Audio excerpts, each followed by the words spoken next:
So I'm going to talk about the United States and in particular rebuilding the American labor movement into a new social movement. And the question, asking the question,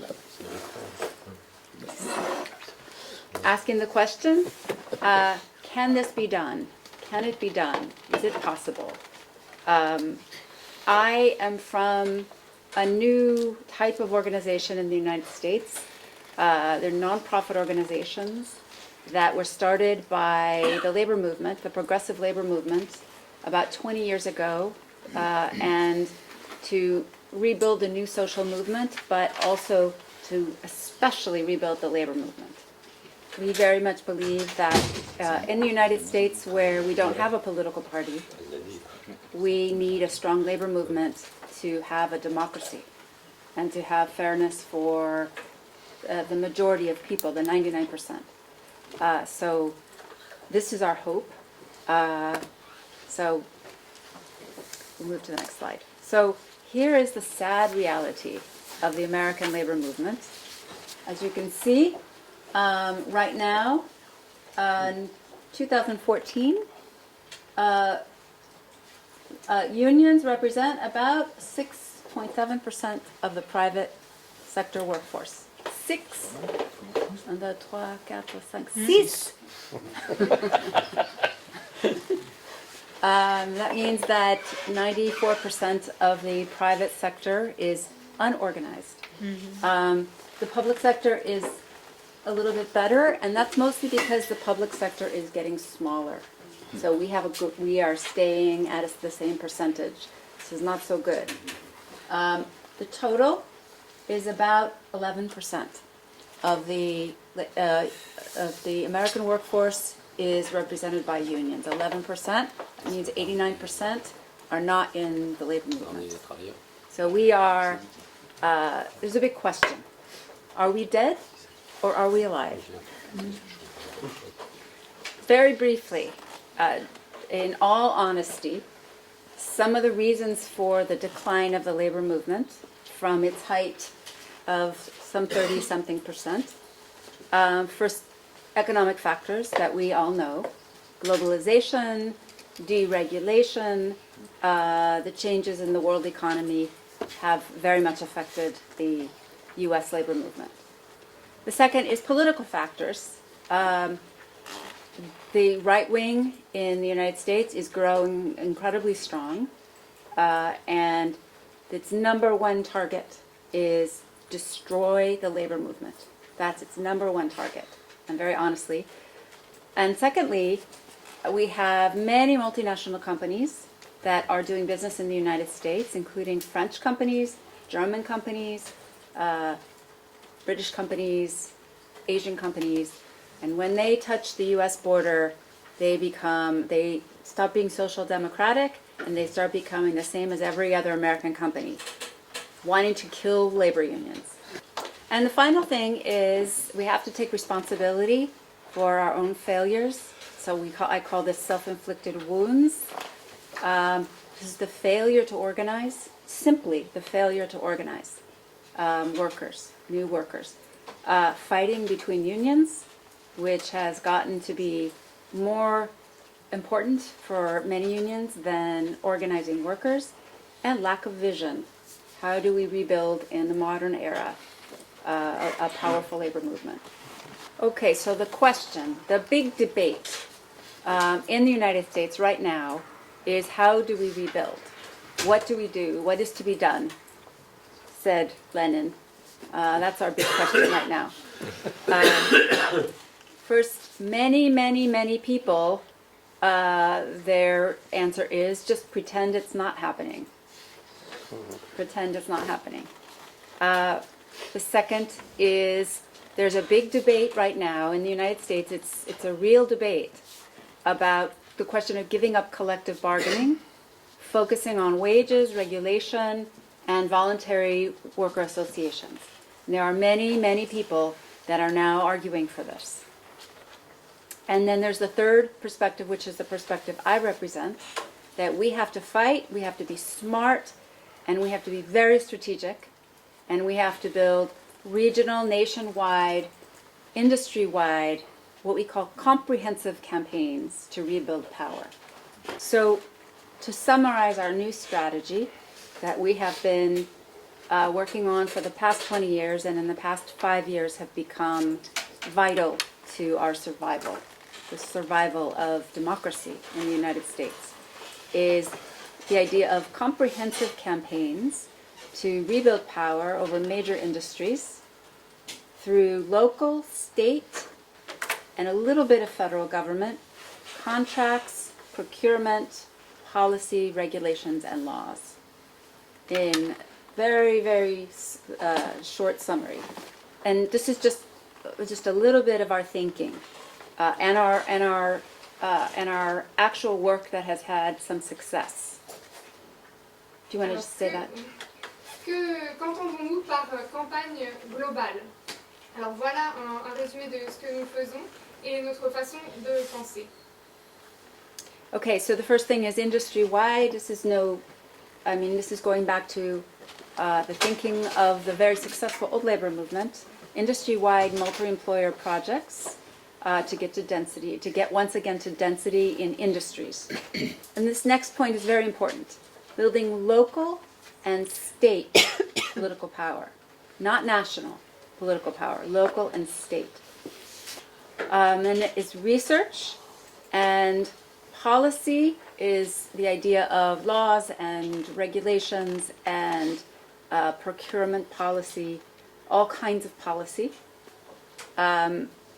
Building powerful coalitions, meaning organizing in neighborhoods, communities, organizing with churches and synagogues, organizing with environmental organizations, organizing in civil rights organizations across, finding common interests.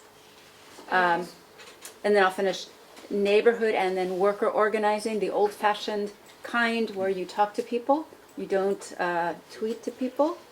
You talk to them one-on-one personally. And then strategic communications is social media. There is a role for social media and also the media, but not so important as one-on-one talking, organizing. Okay, so here's the big question for those of you who watch the news about the United States. Can we win in the face of the huge expansion of the right wing? Now, in the United States, they took our color. They're red, and we're blue. And there's nothing we can do about it. So, nous sommes bleus. Nous ne sommes pas rouges. I come from the old days where it was great to be red, but red is now the right wing. This was from the last election in the United States. So the blue states are the states where we have some political power, the labor movement, the Democratic Party, but also the labor movement.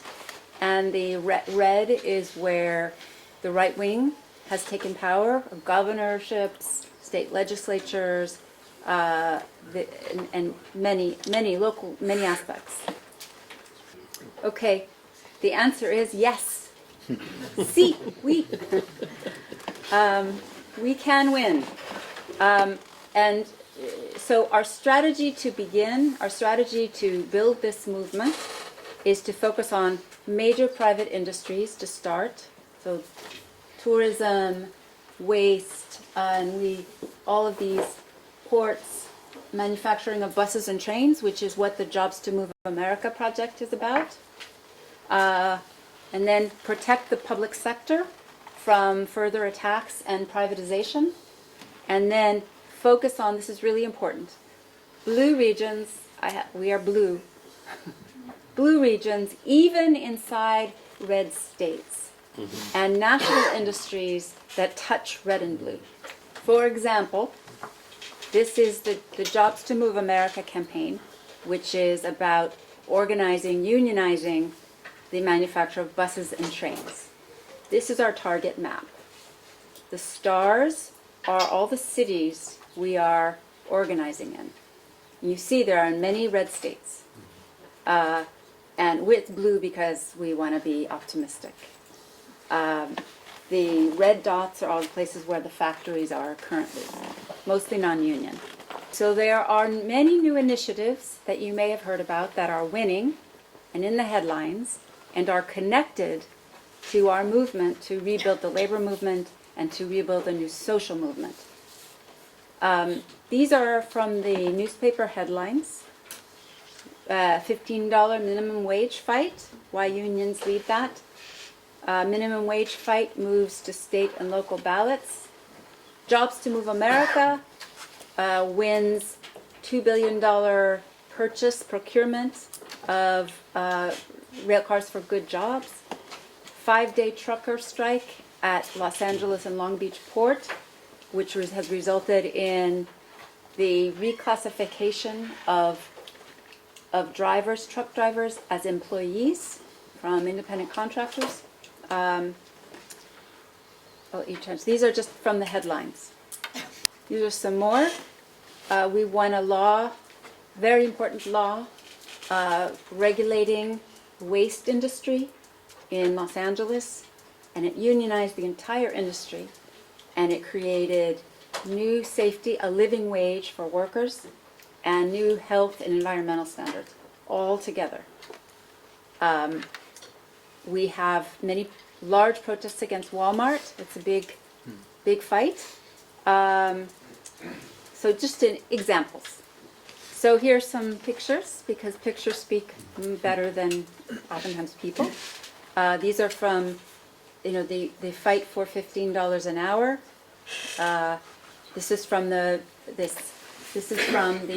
big minimum wage fight in Los Angeles for the whole city, $15. And this is from an action in Chicago against Nippon Sharyo, a big rail car manufacturer that has very dangerous conditions. These are workers from the plant. Here are the port truck drivers. These are the port truck drivers. This is Martin Luther King in Memphis said this is a reference,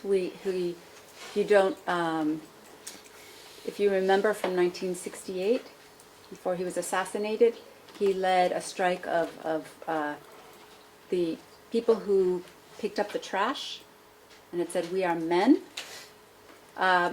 The fight for the port truck drivers across the United States is it was deregulated, and they are all considered not employees, but their own business people. And so the fight is, we are all employees, and we're winning that fight. This is a rally from a minimum wage, that's Burger King, king of low wages. We have a new project where we believe we have to fight for women's inclusion and women's right as part of the bigger global fight. Many of us in this new movement are women, but we are leading the rebirth of the American labor movement. So this is one project where women represent 13% of workers in manufacture of trains, but you can see women are very underrepresented in industry overall. So we have a project called Women Can Build. Shanti is the only woman welder in a bus factory in Minnesota. This is Ruby Diaz.